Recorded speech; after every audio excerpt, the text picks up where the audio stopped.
Yeah, it was kind of a good cop, bad cop routine. We had Donald Tusk urging the Parliament to accept a long-term extension of Article 50 if the UK does request it, saying, look, 6 million people signed the petition to revoke Article 50, 1 million people marched in London. We cannot ignore them. They are EU citizens too, and perhaps right now they trust the European Parliament more than their own British Parliament.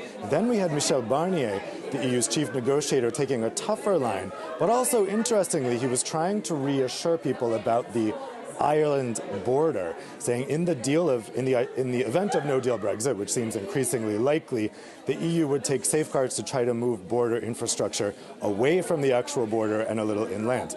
That had a lot of British MEPs asking, wait a minute, if you can do that in the event of no deal, why couldn't you do that in the event of a deal Brexit?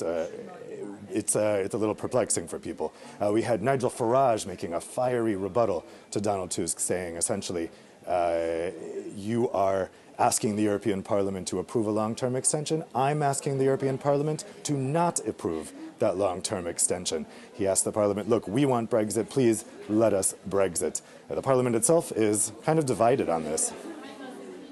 Dave, what about these indicative votes that are going to be taking place tonight? How are people in the EU feeling about those?